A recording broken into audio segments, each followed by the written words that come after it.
हम जा रहे हैं तो सारे मुद्दों को जनता के बीच में दे दें, जनता का सिंपैथी ले लें, क्योंकि जनता ही मालिक है, जनता ही चुनती है और हम फिर सरकार बनाएंगे। बीजेपी या गवर्नर की हम बात करें, पक्ष और विपक्ष दोनों मिला हुआ है, मिल करके जनता को बेवकूफ़ लोग बना रहे हैं। जनतंत्र मोर्चा के प्रदेश अध्यक्ष हमारे साथ है। आइए जानते हैं उनको जिस तरह से अभी सरकार की यहाँ की स्थिति है और क्या व्यवस्था है और जिस तरह से स्थानीय नियोजन नीति लागू किया जा रहा है, क्या कुछ इनका कहना है। सर जी, क्या है आज का जो व्यवस्था है, जिस तरह से कल कैबिनेट ने एक फैसला लिया, क्या कुछ कहेंगे इसके बारे में? देखिए, कैबिनेट के फैसले का हम स्वागत करते हैं। जो जनहित में फैसले हैं उनका स्वागत हम करते हैं, लेकिन कुछ ऐसे फैसले होते हैं जो राजनीति से प्रेरित होते हैं और इसमें जनता ठगी जाती है। ये जो 47 मुद्दों पर बात हुआ, 47 मुद्दे हैं, बहुत सारे मुद्दे जनहित में हैं।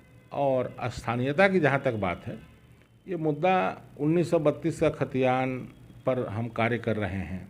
बहुत सारे लोग इस पर राजनीति कर रहे थे, अलग अलग पार्टियां राजनीति कर रही थी, लेकिन स्थानीयता ही क्यों? लोगों को आप रोज़गार व्यवस्था कराइए। यहाँ से जो पलायन हो रहा है, 1932 की आप बात करते हैं, और हमने देखा है कि झारखंड में भी हमने देखा है कि 1932 के पहले भी, है ना, यहाँ जो चली है, यहाँ सर्वे हुआ है, कोल्हान अभी हो गया है प्रमंडल, उसमें 1965-67 में भी हुआ है। तो इसलिए ये तो ठगने का व्यवस्था है और ठगने का सोच है।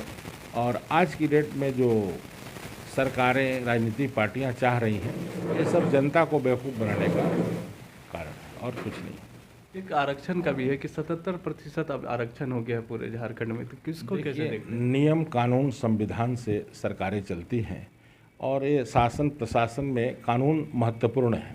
जब हमारे देश में माननीय सर्वोच्च न्यायालय का ये फैसला है कि 50% तक ही होना चाहिए, आरक्षण तो 77% कैसे, और किस ग्राउंड पर आप दे रहे हैं?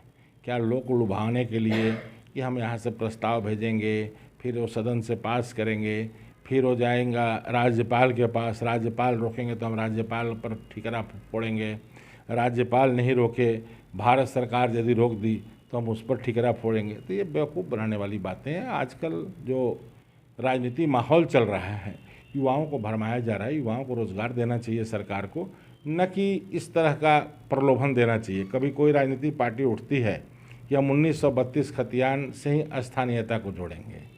स्थानीयता को जोड़ने का जब एक साथ 3 सरकारें बनी, छत्तीसगढ़ की सरकार बनी, उत्तराखंड की सरकार बनी, झारखंड की सरकार बनी, तो 15 साल पहले तक का लिया गया। लेकिन यहाँ तो है कि 1932 का खतियान, तो जो करे सरकार करे, लेकिन जनता सब समझती है, जनता समझ जाएगी। यहाँ तो फिर बाहरी और भीतरी का व्यवस्था हो जाएगा कि भाई बाहरी आप, हम यहाँ के हैं, आप बाहरी हैं, तो दोनों में डिफरेंस होगा तो समाज में समरसता खत्म होगी। एक और चीज़ है कि जिस तरह से राज्यपाल को फैसला देना चाहिए था, चुनाव आयोग का जो मंतव्य आ चुका था, वो लोग लगातार गवर्नर से भी कह रहे हैं कि भाई हमारे फैसला दीजिए, लेकिन वो फैसला अभी तक पेंडिंग है, जिसके बाद इस तरह का जो हलचल मचा हुआ है उसको कैसे देखते हैं? देखिए, सरकार चाहेगी कि जितने मुद्दे हैं, अब हम जा रहे हैं, मरता क्या नहीं करता, हम जा रहे हैं तो सारे मुद्दों को जनता के बीच में दे दें, जनता का सिंपैथी ले लें, क्योंकि जनता ही मालिक है, जनता ही चुनती है और हम फिर सरकार बनाते हैं। बीजेपी या गवर्नर की हम बात करें, पक्ष और विपक्ष दोनों मिला हुआ है, मिल करके जनता को बेवकूफ़ लोग बना रहे हैं। और जहाँ तक रही गवर्नर की बात, तो ये तो बड़ा दुर्भाग्यपूर्ण है कि गवर्नर को डिसीजन लेना चाहिए, लेकिन इतना विलम्ब हो रहा है, तो संशय की स्थिति तो बनेगी ही बनेगी। कोई भी सोचेगा, जो भी निर्णय है न्याय संगत, आपको 10 दिन 15 दिन टाइम नहीं है कि आप 2 साल बाद भी ले सकते हैं, लेकिन यदि उनका टर्म खत्म हो जाएगा तो डिसीजन लेके क्या करेंगे?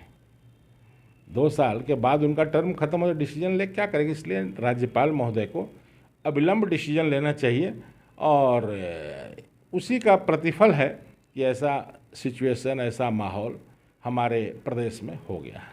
एक बात करें कि आपकी पार्टी से, तो आपकी पार्टी जिस तरह से झारखंड में है उसको और विस्तारित करने का लगातार प्रयास किया जा रहा है, तो उसको बारे में कुछ थोड़ा सा बता दिए। देखिए, हम लोग, जो लोग राजनीति नहीं कर रहे हैं, घरों में हैं, नौकरी करते हैं, पेशा करते हैं, कुछ महिलाएं हैं जो हाउसवाइफ हैं जिनको बोलते हैं हम लोग, तो ऐसे लोगों से हम लोग आग्रह कर रहे हैं कि आप निकलिए, आपको निकलना पड़ेगा, तभी हमारा प्रदेश देश बचेगा।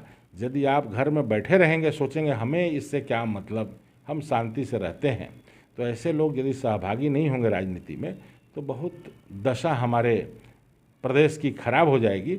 उन्हीं लोगों को जो भ्रष्टाचार, शिक्षा, चिकित्सा और जन कल्याण की योजनाएं हैं जिन तक पहुंच रही है, उनको भी आग्रह हम कर रहे हैं। और साथ ही साथ हम ये देख रहे हैं कि ये सुविधाएं कैसे लोगों को मिले और इसी के प्रति लोगों को सजग कर रहे हैं कि भ्रष्टाचार समाप्त हो, तभी हमारी व्यवस्था सही होगी।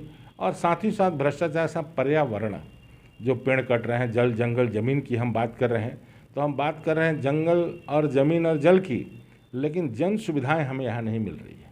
जन सुविधाओं का ध्यान हम नहीं रख रहे हैं। केवल हम बात करते हैं कि जंगल नहीं कटना चाहिए, कट रहे हैं। जल ख़त्म हो रहे हैं, जल का स्रोत ख़त्म हो रहा है, तालाबें यहाँ ख़त्म हो रही हैं। आज यही हरबू नदी को देखिए, जो एक नदी थी, जो आज वो तालाब तो यहाँ छोड़िए, वो नाले में बदल गई है। तो ये चीज़ पर संज्ञान लेना चाहिए सरकार को, और सरकार के साथ साथ जनता को भी देखना चाहिए कि सरकार क्या कर रही है, हमारे लिए वो सही है या गलत है, उसका विरोध होना चाहिए। तो हमारी पार्टी विरोध करेगी, उस तरह से नहीं, विरोध करेगी न्यायिक प्रक्रिया के तहत, और साथ ही ऐसे लोगों को जोड़ेगी जो लोग समाज में ग्रुप बना करके कार्य करेंगे और जो सरकार की योजनाएं हैं उसका कम से कम लाभ दिलाएंगे लोगों को जनहित में।